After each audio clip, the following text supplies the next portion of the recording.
you. Who says so? Wanchai. Wanchai, well then that's the most important for the time being, since you are the next speaker in our session. Wanchai Roujanavong is the Thai representative to the ASEAN Commission on the Promotion and Protection of the Rights of Women and Children. And we will hear from Wanchai the current trends in the region with a specific focus on Thailand. So Wanchai, you have the floor. Thank you, Maud. In surrogacy, in ASEAN, not at all, no country have the law on surrogacy, to control surrogacy. Thailand is the only country that have an act to control surrogacy. Cambodia is in the process of enacting one. Some country in ASEAN said they could use existing law to cope with the problem. But from our experiences, general law cannot be used to deal with this kind of surrogacy from scientific advancement. Why we have this law?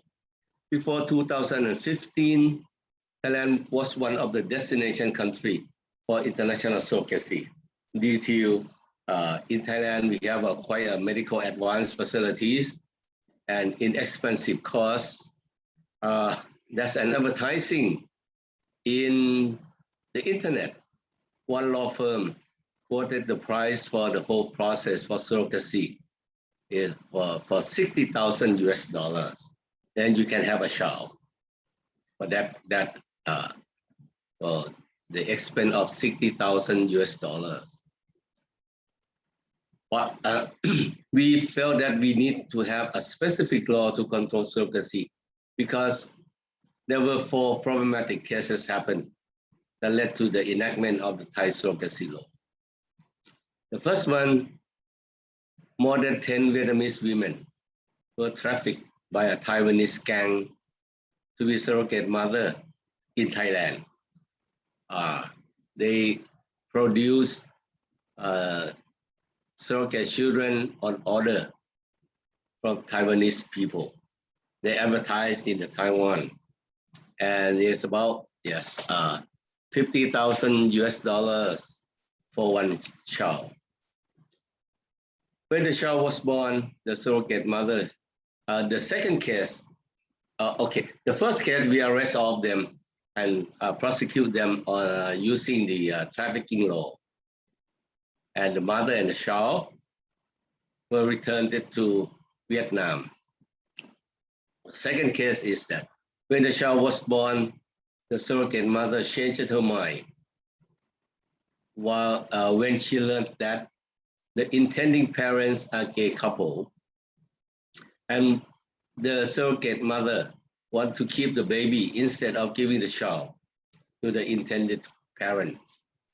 So the intended parent have to go to the court, to the family court, and there's a long battle in court. The third case, an Australian couple came to Thailand and commissioned a surrogate mother to carry out the surrogacy. Twins babies were born by surrogacy, 1 boy and 1 girl. The girl was normal, and the boy is with Down syndrome. The Australian genetic parent or intending parent choose to take a normal child back to Australia and left the child with Down syndrome with the surrogate mother. And fourth case is a very suspicious case because a rich Japanese man hired many women to perform surrogacy with his sperm to provide him with 14 children with unclear motives. After these 4 cases, we found that general law or civil law or criminal law cannot be used to control surrogacy. So in 2015, the Thai government enacted the act providing protection for children born through assisted reproductive technologies. The majority of the drafter are child rights activists. So the main focus of the act is the protection of the right of children born from surrogacy. And the right of children is the best interest of the child is the main focus of the law. Surrogate children have the right to know their origin at a proper time. The surrogate children have the right to nationality. The law prohibits commercial surrogacy. Only altruistic surrogacy is allowed for a legal married couple, and one of them has to be Thai citizen. We realize that surrogacy is a way to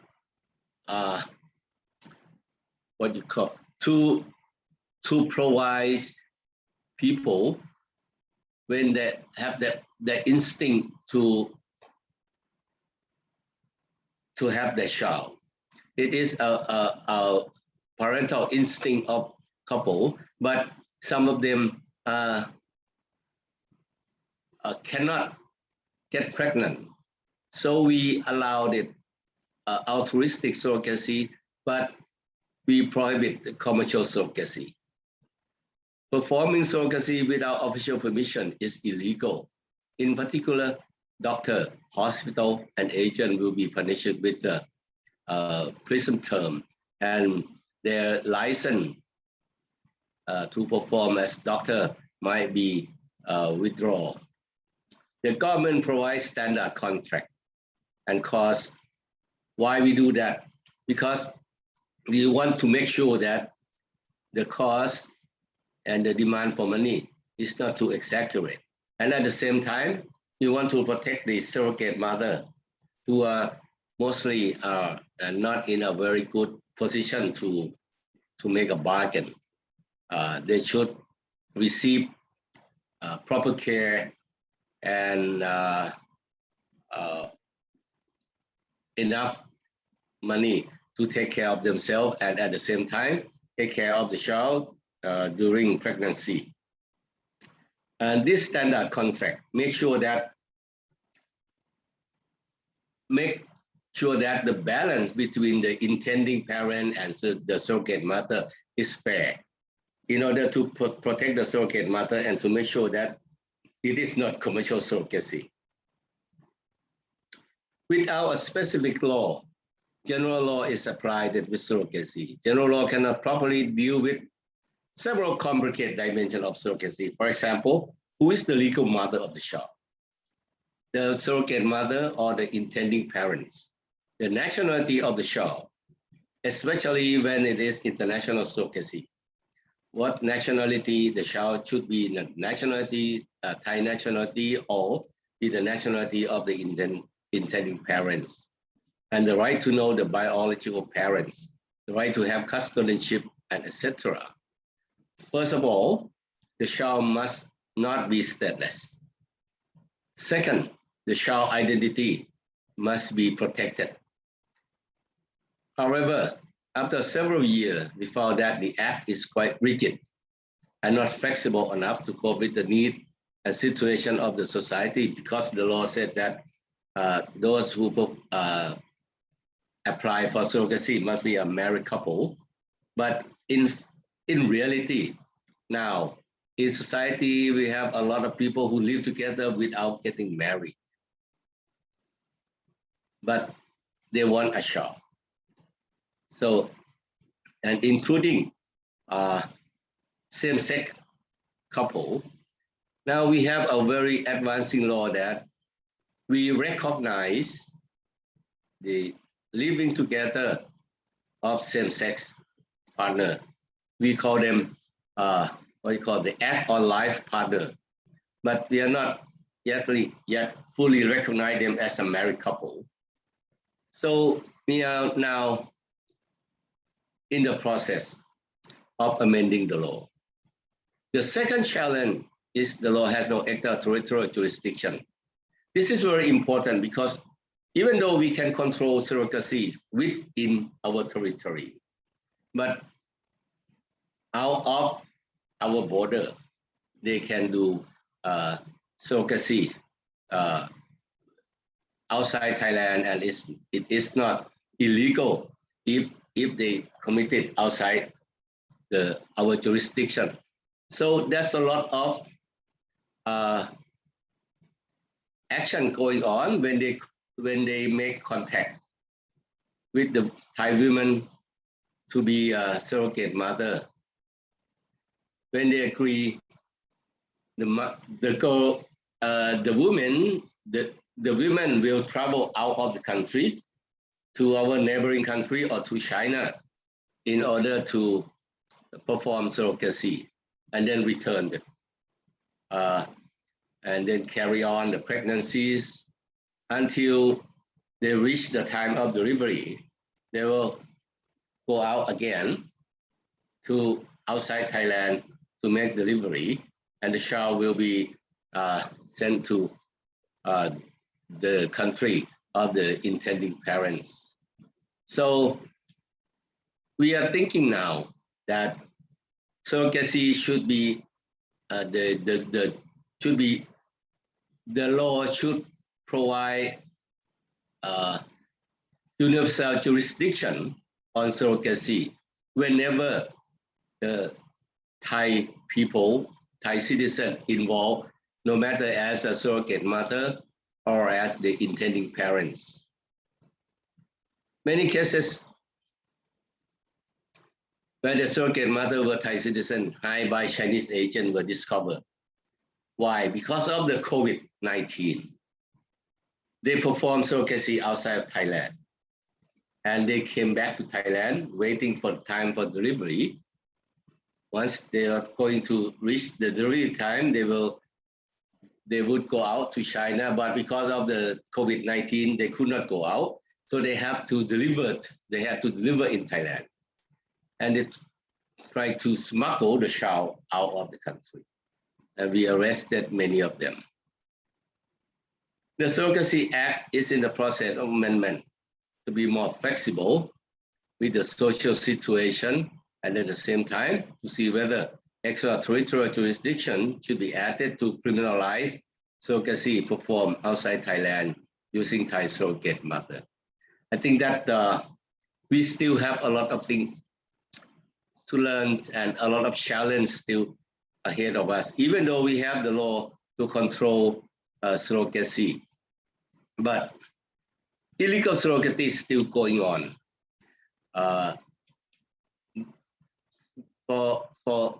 And they now know that they could not perform it in the country, so they perform it outside of the country. But the contact, they still use the contact. They still call people, contact surrogate mother within the country. We still have many problems to solve, even though we have the specific law on surrogacy. It cannot solve all the problem. I have to admit it because I'm in the drafting committee of this surrogacy law. At that time, we draft the law out of purely imagination. We try to think of what is the problem, and we try to solve the problem. But when we implemented the law and faced with reality, we found that so many things that is beyond our imagination, and we are not at that time prepare our law to solve that problem. So this second version of the law should be better, but there's a lot of things that need to be discussed, and then we have to fight with the rights of all other people as well, not only the right of the child. However, the right of the child is the paramount concern. But at the same time, we have to balance with the right of the surrogate mothers, the right of the intending parents, and all other. How can we find the best balance of all parties? And how can we control all of them? One one of our success is that we focus on doctor, because doctor is the one who performs surrogacy. And doctor is afraid of being prosecuted. So we can control surrogacy within our jurisdiction, but we cannot control when they perform it outside of our jurisdiction. That's why we need extraterritorial jurisdiction on surrogacy that involve Thai citizens. But the problem is, it is quite difficult to convince politician to agree with us. But this is the things that will be in our second draft to the Parliament. Thank you very much.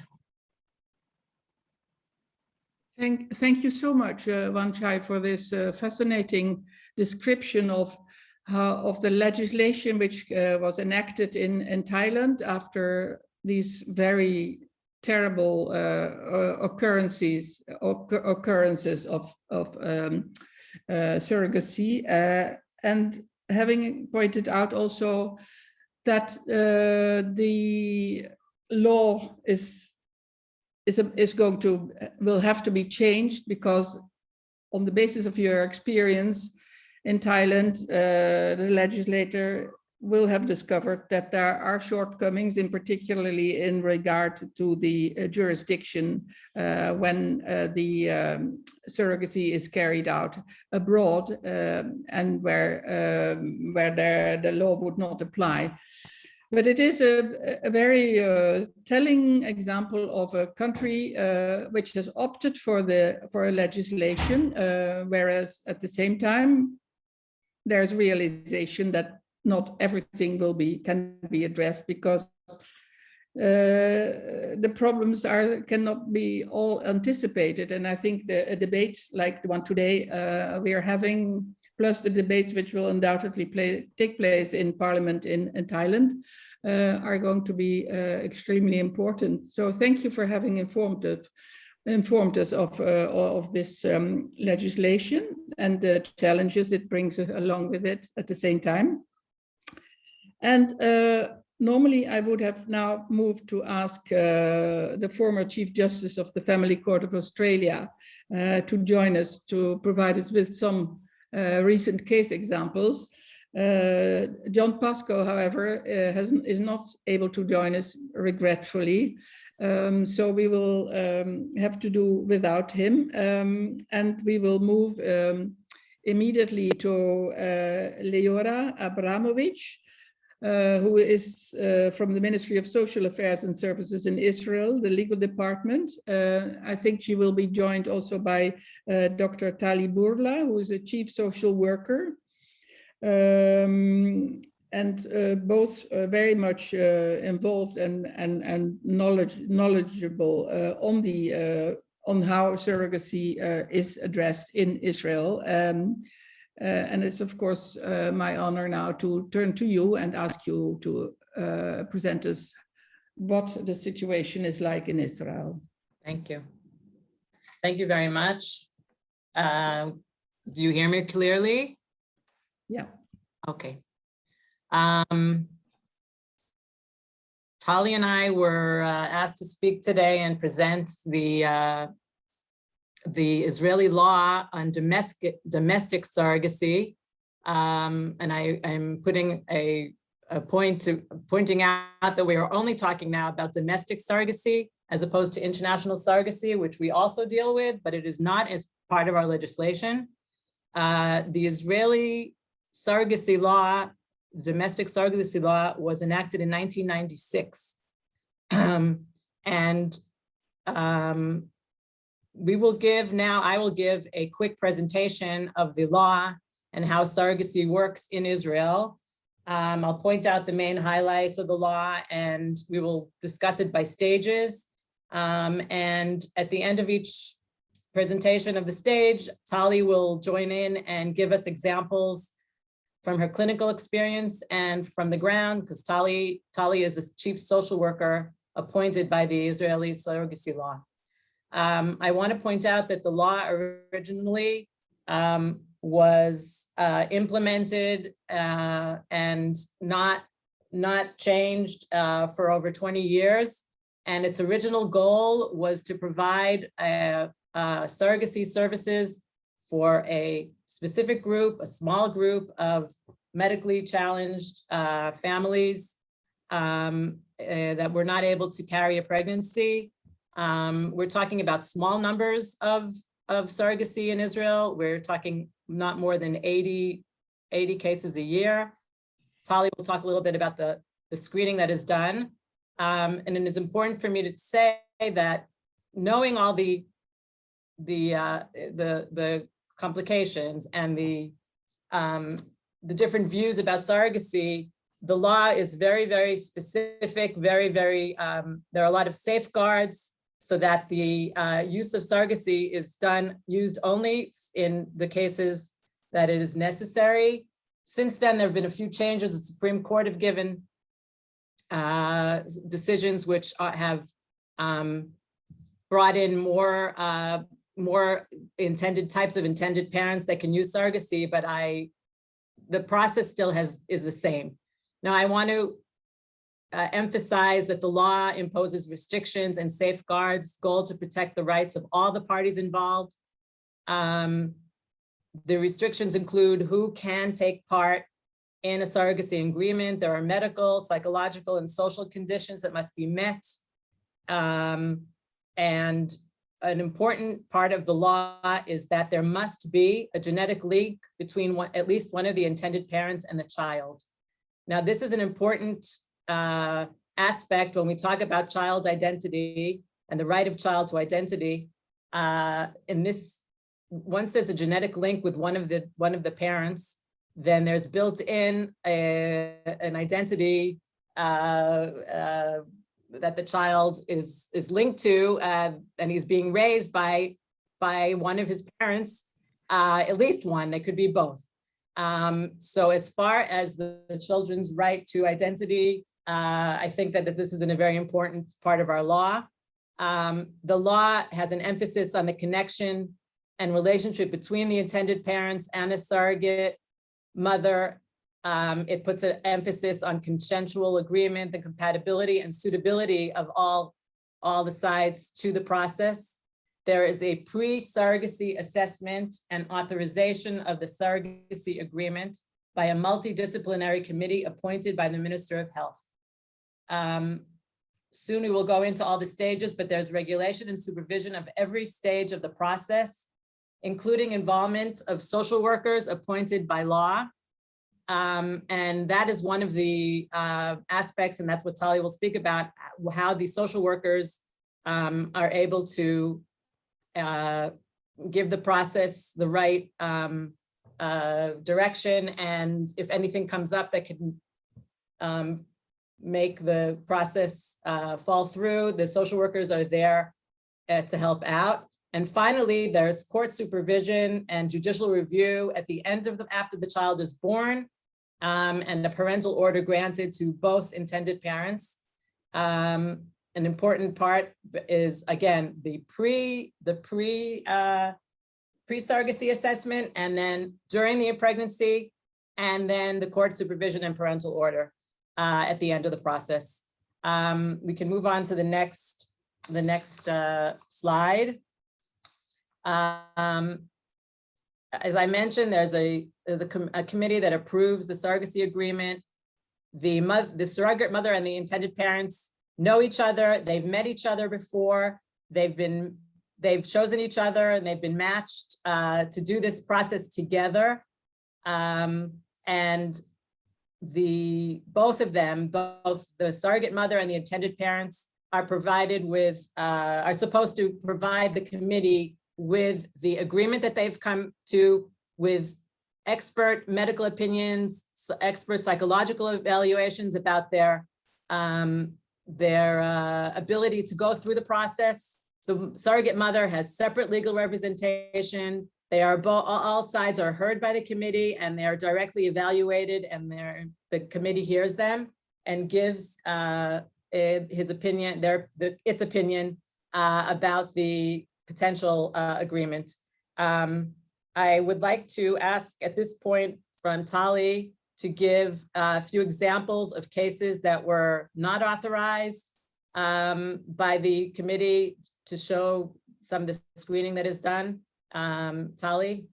Okay, so like Leora said, the purpose of the Israeli law is to give people who can't bring a child naturally the option to bring a child, and then therefore the first process is that the couple must bring a medical improvement that shows.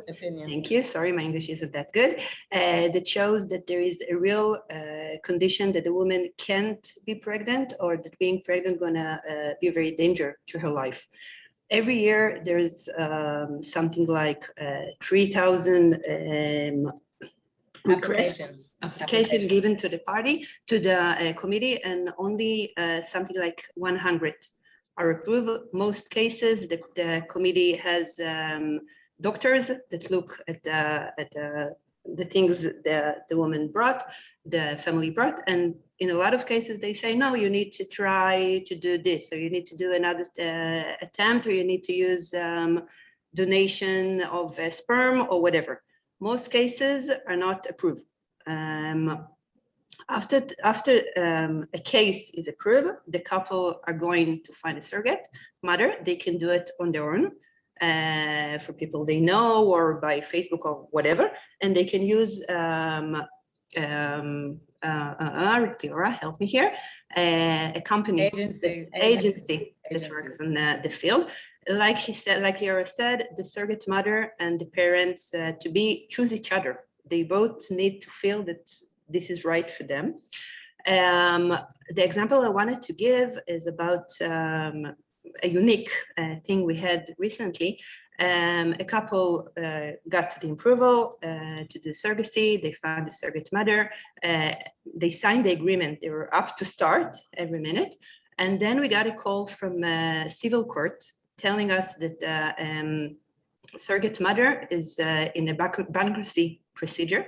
She has very big debt, and she told the judge that she's going to be a surrogate mother in order to pay the debt. And the judge wanted to make sure that we know that. And of course, we didn't know that. And it was very clear to us that a person that has a gun put to his head, has such a terrible death, can't really give a full and a rare consent to do such a process. And we told the couple they need to find another surrogate mother. And we told the surrogate mother that until she will close all the financial troubles, she can't be a surrogate mother. And I think this is one of the cases that even after so many things they both do, the couple and the surrogate mother, they went to a psychiatrist, they gave improvement, everything was closed, they were up to start. We said, okay, we have a problem here and we can't let this process go on. Okay. You're active. Thank you. I've been told that we have to speed up. So during the pregnancy and pre-birth, the intended parents and the surrogate mother are required by law to notify the chief social worker in our ministry, meaning Tali, at the end of the 5th month of the expected birth time and place.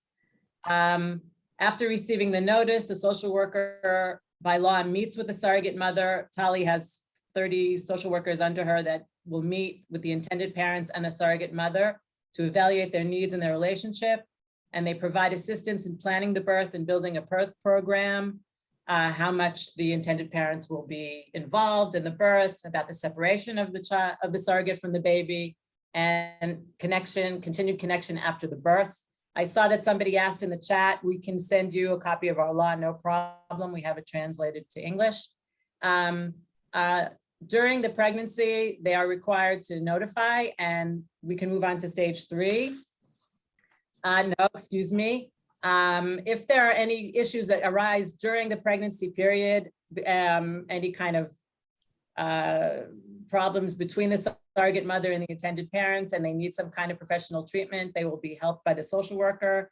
And it's important to know that the social worker has authority by law to collect and demand relevant information about the surrogate mother and the intended parents, including checking any kind of treatment that they've had. Tali has an example that you'd like to. We had a case a couple of months ago when our social worker called intended parents. They told her that the surrogate mother doesn't talk to them, doesn't invite them to appointments to medical test. They are very afraid she's going to go on an airplane and leave the country while pregnant.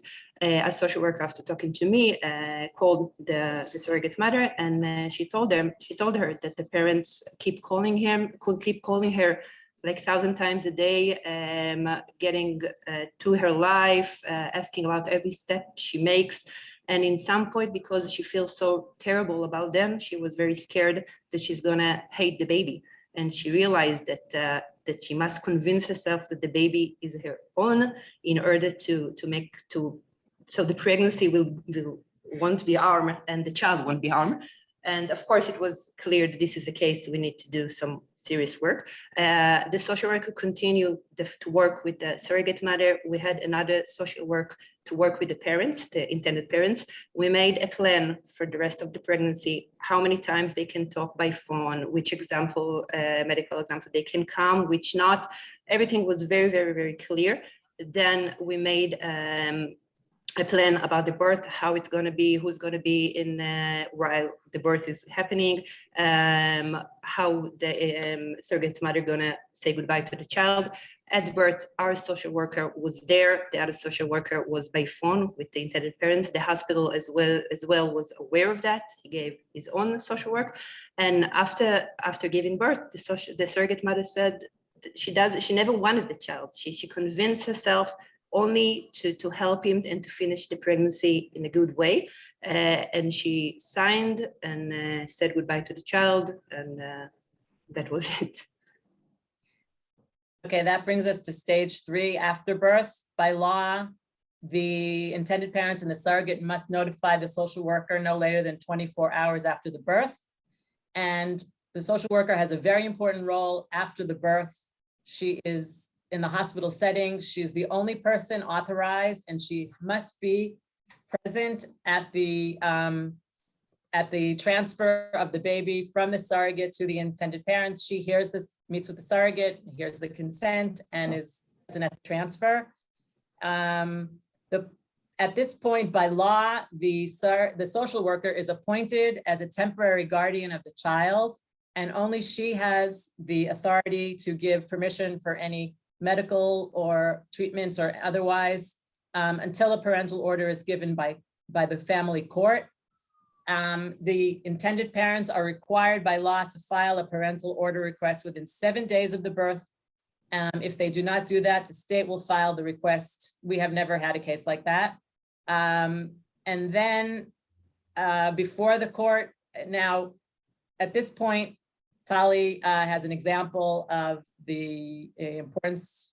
Tali, go ahead. When the intended parents go to the court, the social worker must say what you think. If she needed to do another example because something wasn't right during the process, or if she believes it's the best interest of the child, that the parents will be appointed as full parents for life. We have often cases, not often, once in a while cases, when we meet with the intended parents, we see that the intended mother use a pregnancy pill. We of course believe that the child has the right to know how he came to the world, and in these cases, the only thing we can do is speak to the parents to be and to explain them. First of all, how important it is, how it is the right of the child to know his past, the way he came to the world, and to explain to them how dangerous are secrets in the family. We had a case about a year ago, something like that, when we met with the intended parents. The woman was with a pregnancy pillow, and clearly those parents thought that surrogacy is something that they can harm their children if people will know that the way they came to the world. they had another child, 3 years old, that was born out of surrogacy. And they were talking to us that no, she will never know. While she's listening to the conversation, they had a bigger son that only 2 weeks before the birth, the intended birth, they told him, oh, by the way, you're going to have a brother soon that is going to be birthed. It was going to be come to the world.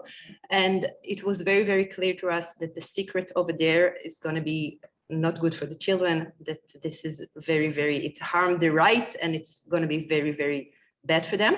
And we asked the court, and the court went with us, that the parents will go to treatment to help them tell the children the true story about the way they came to this world. And the court only gave the parental order after the parents agreed to go to therapy. The next stage, we'll do this very quickly, as the parental order, which is given by the family court, who receives all the documentation, the agreement, the recommendation of the social worker, an indication that the surrogate mother has given her blessing. She has a week, the week between the birth and when the parental order hearing is, to decide if she has if she wants to contest in any way. And after being convinced that this is the best interest of the child, the court will give the parental order, which gives the intended parents full legal parental status. They are the sole guardians, and this court order severs the legal ties of the birth mother and also cancel the temporary guardianship of the social worker. The next stage is the stage that is the most relevant to very relevant to the purpose of this meeting, which is the child's right to identity.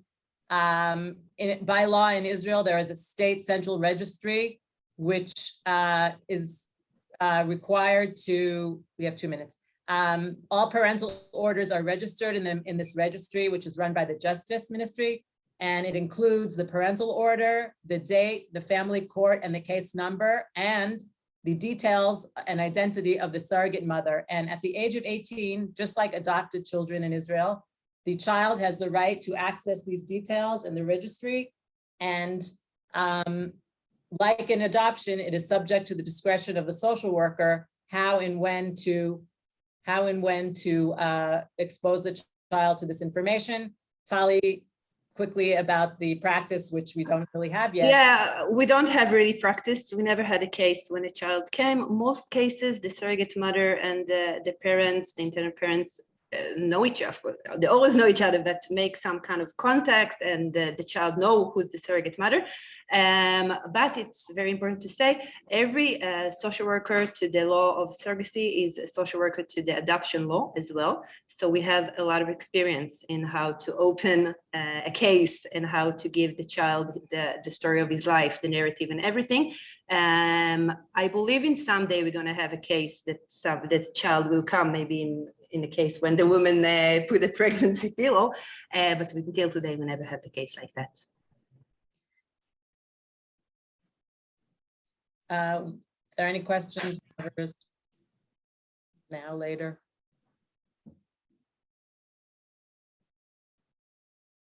It was clear, apparently.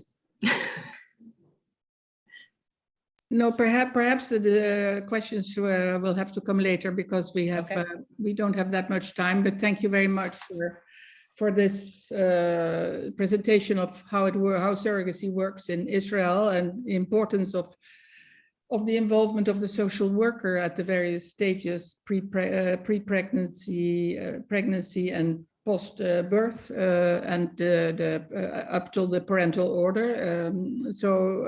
It's and also to hear from Tali the difficult situations which can arise and how you have addressed them, because this cannot always be so straightforward. There are always unexpected circumstances, and you have given us a set of examples of how you have addressed them, and that I think is very interesting.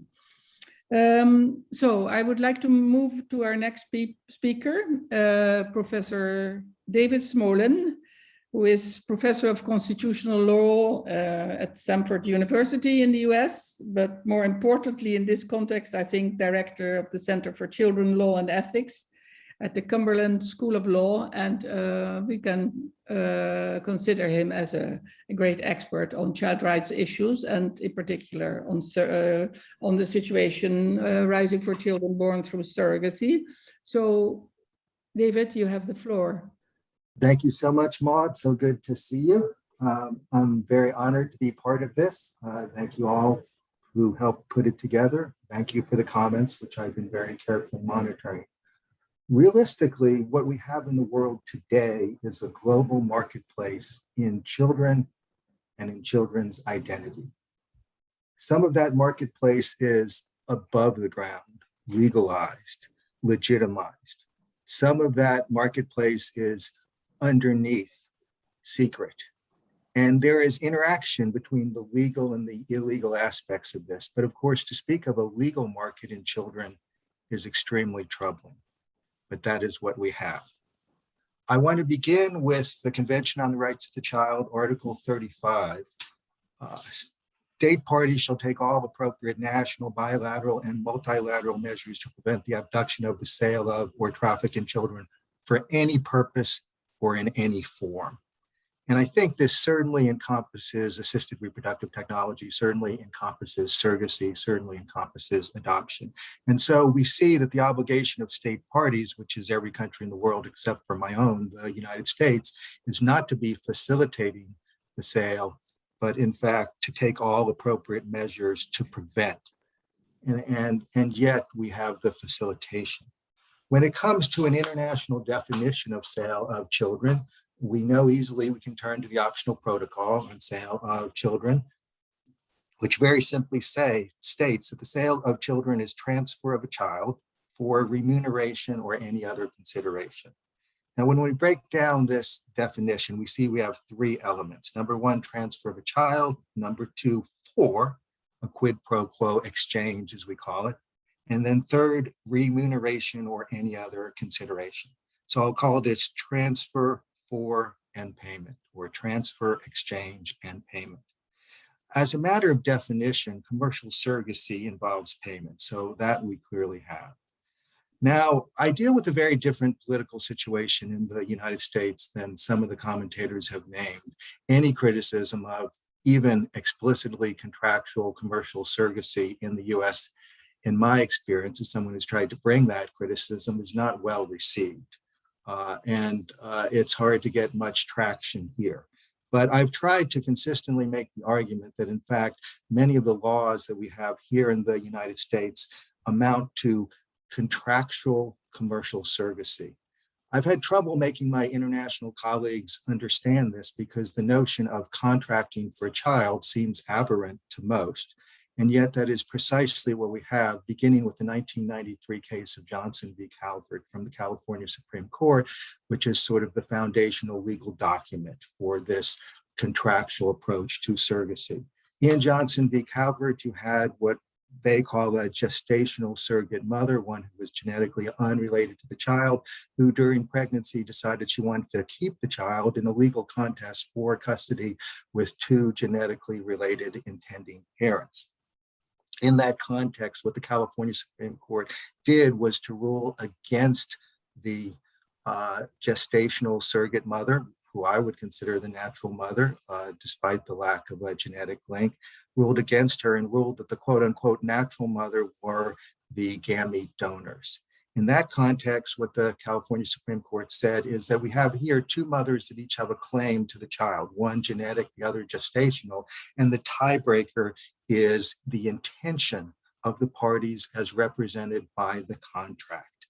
And so, in effect, what they said was that the surrogate mother had, and I'll quote here, voluntarily contracting away any rights to the child.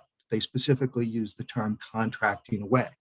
And they said that it is the intention in the contract that governs, noting, of course, that by the time the birth of the child came, the gestational surrogate mother intended to keep the child, but her intention to keep the child at birth was irrelevant. It was only the intention in the contract that governed. The California Supreme Court also noted that the contract she signed involved an agreement on her behalf to relinquish the child. So she had contractually agreed to relinquish the child, and the California Supreme Court enforced the contract. This notion of an enforceable contract involving a payment for transfer of a child, and I would add in this context, transfer as well of the child's identity, their family relationships.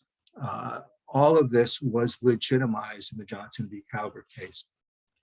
The elements of this approach were then followed up in several different codes. So what we have then in the California Family Code, section 7962, is a scenario in which what California considers to be a regulated surrogacy agreement is one in which each party has a lawyer, in which there's a contract before embryo transfer. And we're talking about what they call gestational surrogate mothers, those who are genetically unrelated.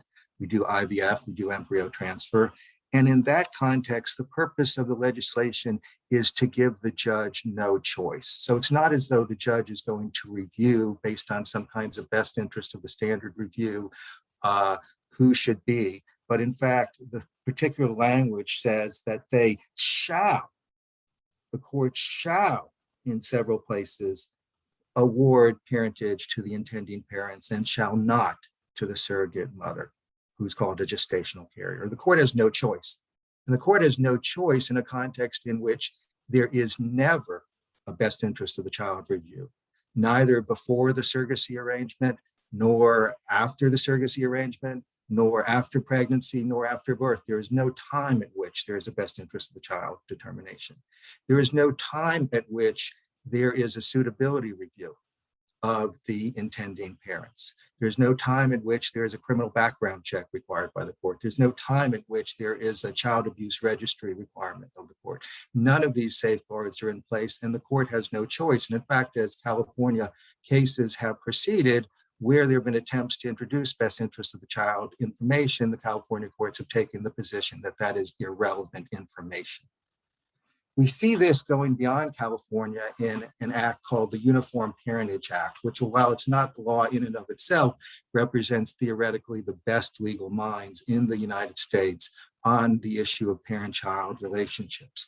And here we see that the reporter of that noted as a flaw of other laws outside of California, the notion that the judge would have any choice of whether or not to grant parentage to the intended parents. And so what the Uniform Parentage Act, which has since been enacted more or less in toto in Washington State and in other states in the US, it provides very explicitly in section 809 of the Uniform Parentage Act that on birth of a child conceived by assisted reproduction under a gestational surrogacy agreement, each intended parent is, by operation of law, a parent of the child.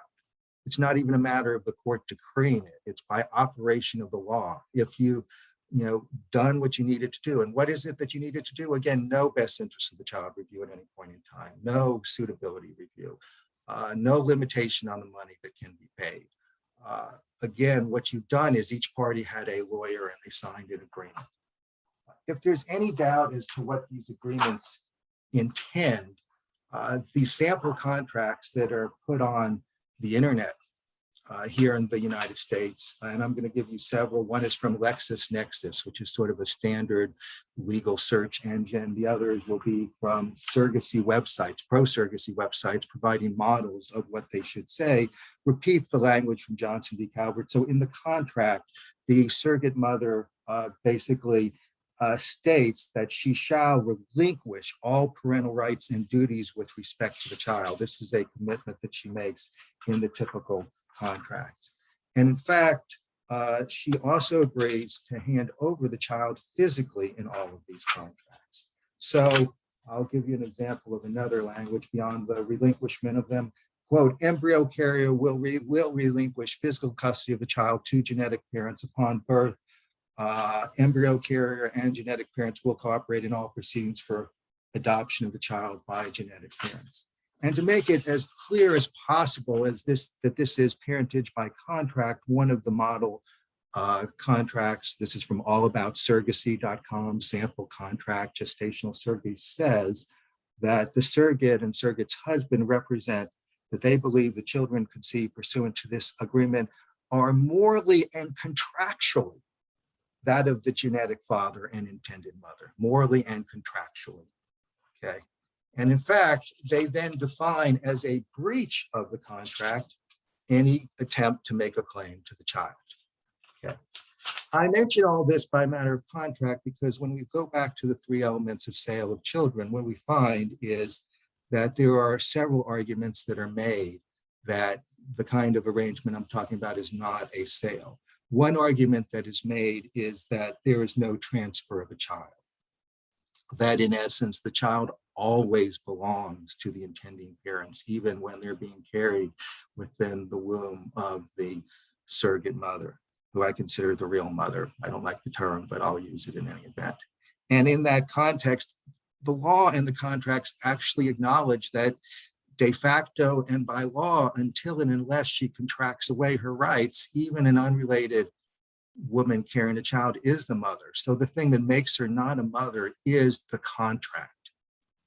The contract, therefore, is in fact a contract for sale of both the child and the child's family relations. And the contracts acknowledge that she has to take certain steps that she agrees to take, she being the surrogate mother, that she has to physically turn over the child and that she has to cooperate with legal proceedings to legally turn over the child. Of course, I think it's an absurdity to say that a woman who carries a child never has the child. I think that's an obscenity more than an absurdity. But I will say that the court cases and the contracts and the statutes acknowledge that the surrogate mother is contracting to take steps to physically and legally hand over the child, which she agrees to do so in the contract. Secondly, the other argument that's made is that she's not being paid for transferring the child, but that she's being paid for carrying the child. And the reason I quoted from these contracts is because it's so evident that she's being paid for both. Yes, a surrogate is being paid to carry a child and to give birth to a child, but it's quite clear from the language of the California Supreme Court, the California Family Code, the Uniform Parentage Act, the contracts done pursuant and all around the United States, that as part of her contractual obligation, she's also being paid to legally and physically hand over the child. And so I think that there's been a lack of realism from the Strasbourg court in Europe when they've looked at international surrogacy arrangements from the United States, that this is a well-regulated system and that there's not sale of children and that there are protections for children. But the nature of the legal regime in the US, again, is that there's no suitability review, no best interest of the child at any stage, that basically anybody can enter into a contract with the surrogate mother. The only, quote, screening is a mental health meeting, which is not a screening, but simply an informational session for the intending parents to be told over the course of maybe an hour of what are the pitfalls psychologically, but there's no screening, there's no information.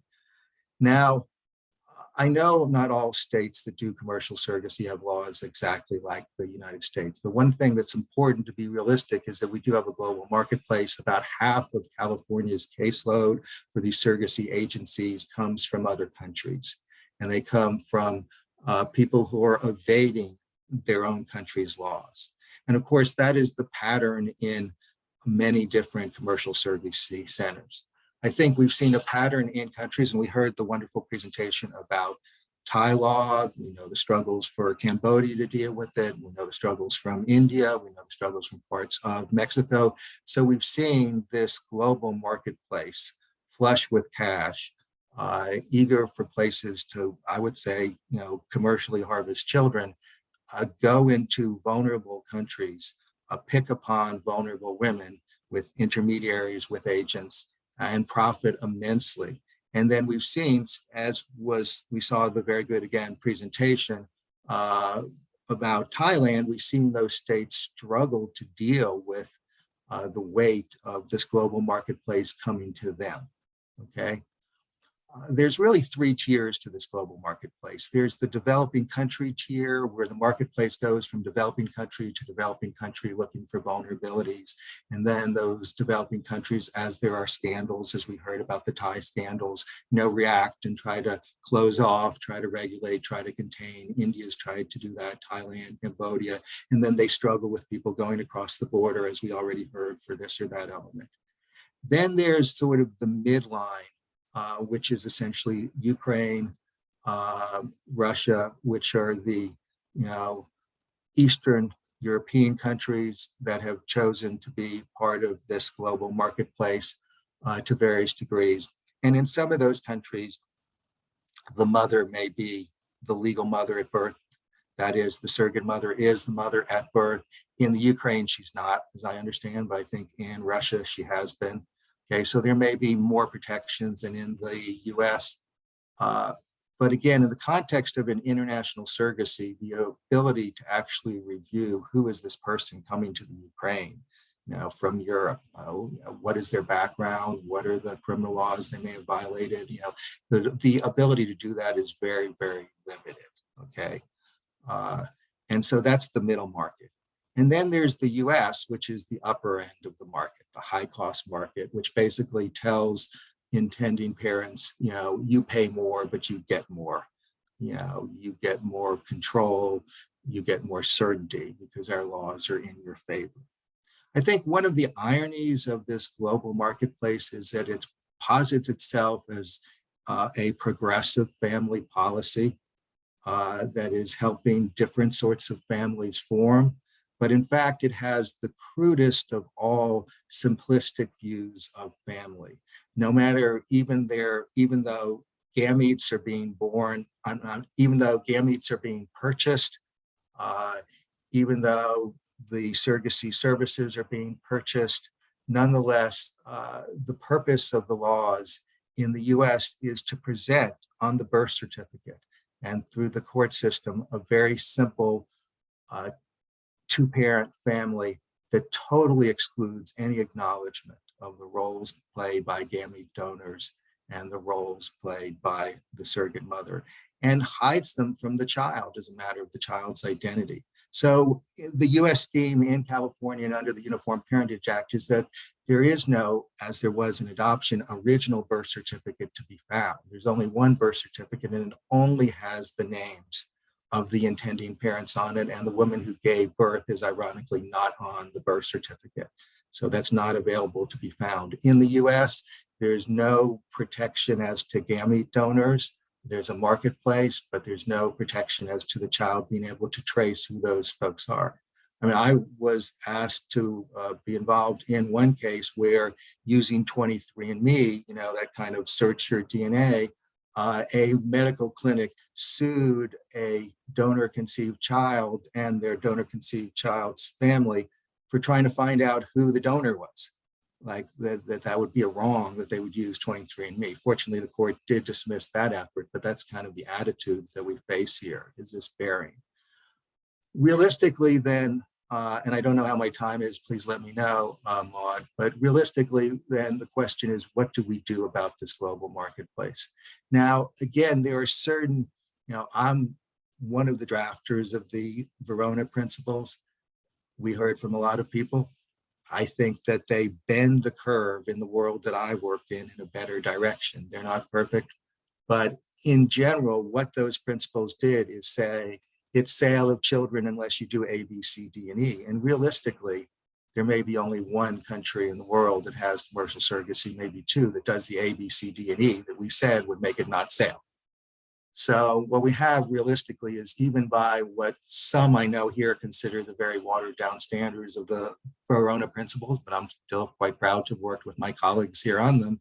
What we have, if you read between the lines, is an acknowledgement that almost all commercial surrogacy, which is the main part of surrogacy, like 90% of it, is the sale of children.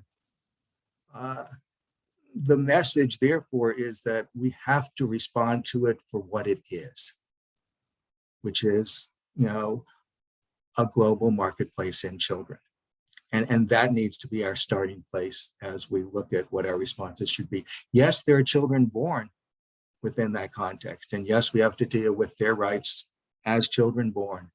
And certainly we have to deal with their identity rights and their knowledge for their identity. And we have to deal with the severing of their family relations that's so tragically built into these arrangements. We have to deal with all those things, but we have to deal with it at the start by acknowledging that safeguards were usually not in place and that these children are victims of sale of children. I imagine I've used up my initial time. Am I right about that, Maud?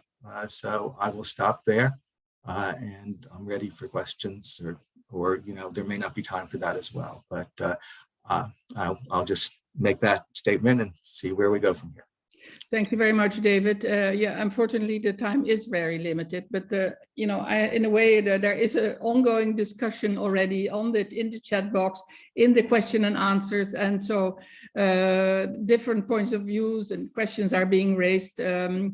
And I really hope we can somehow technically preserve this exchange of views, because they're very important points and we just simply don't have time to go into all of it. But there is a very specific question by Steph Rijmakers addressed to Tali and Leora. And I wonder whether if Tali and Leora read this question, they could just briefly answer that question, because it's a factual question about conception with donor gametes. Would you be able to answer that, Tali? I don't know which question you mean exactly, so if somebody could. The last one at 1523. Wait. Otherwise, I can read it for you. I got it here. 1 second.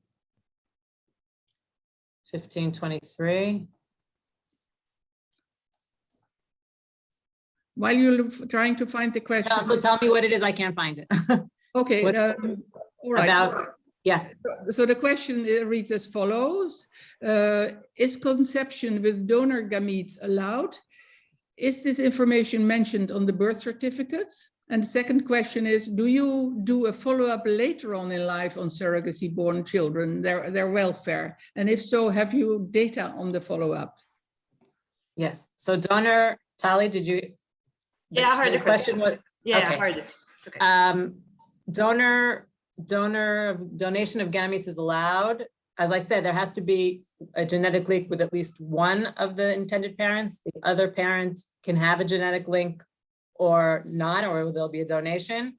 No, those donations are anonymous in Israel by law. So this information does not appear on the birth certificate, and there is also no access to that information.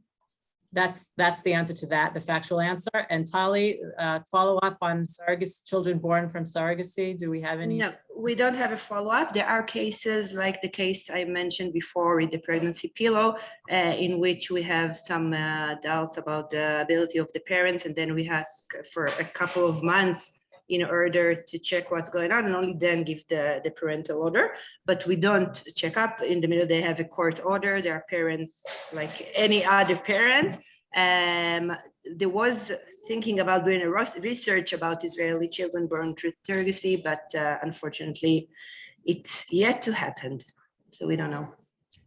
Okay, thank you very much for this answer.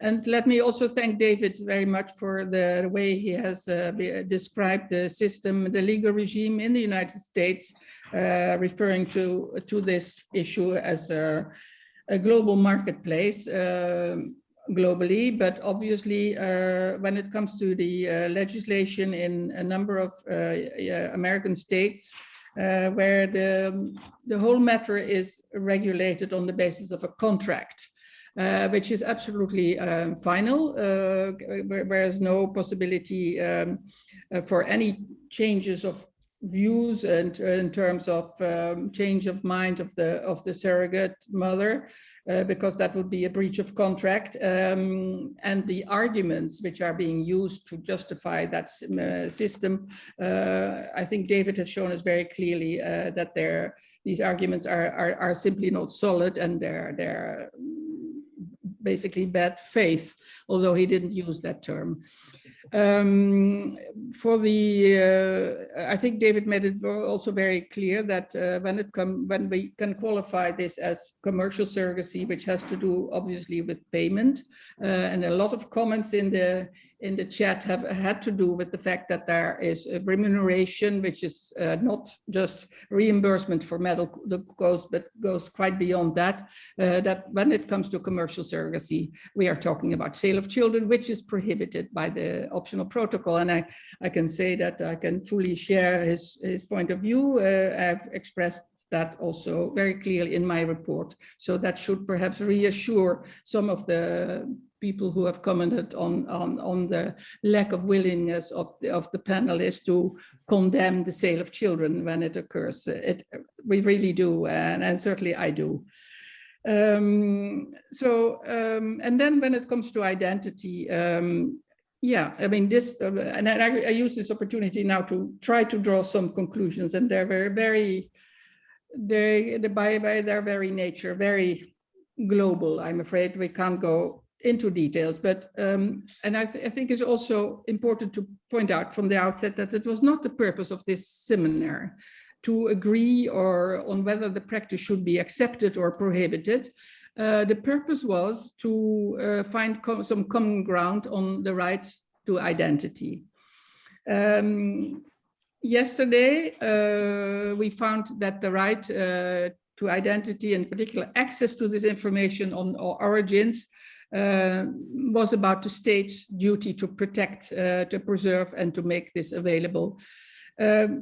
Today, when we place the same question in the context of surrogacy, I don't think we could easily agree, because some of the participants in this seminar simply do not want the practice to exist. So the issue of identity is not worth a separate discussion if you take such a firm position. At the same time, I think it's important to recall that the UN, through its highest body when it comes to interpreting children's rights, has provided some guidance. It hasn't called for the abolition and the prohibition of surrogacy, but in respect of some rights has definitely provided guidance. And then there are also the Verona principles, which, as David just said, is bending the curve in the direction that there is less potential for child rights, human rights violation. And last but not least, I think the fact that these Verona principles are supported by the Committee on the Rights of the Child is a comforting position of principle. Of course, it is true that we need to listen to the voice of the persons and who have lived the experience, where it's relatively easy to find persons who have been adopted and who are suffering from the consequences of their adoption because of the secrecy, which the veil of secrecy in which the adoption process has been put from the very outset.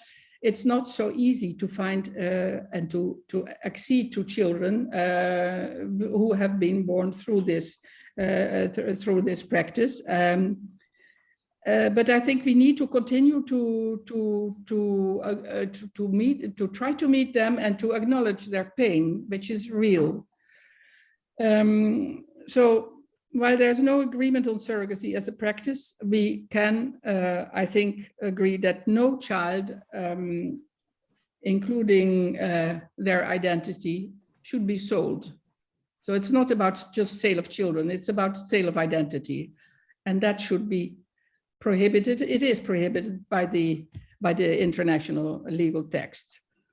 And we also should agree, and I think that can also not be open for discussion, yes, but in the end, we should agree that the prohibition of discrimination means that no child should be discriminated because of the circumstances of their birth. And that has also important consequences for children who, contrary to what perhaps the majority would like to see, that it doesn't happen. These children exist, and they're entitled to their respect of their fundamental rights, including the right to identity. And so there is a need for states and all stakeholders to work towards a solution.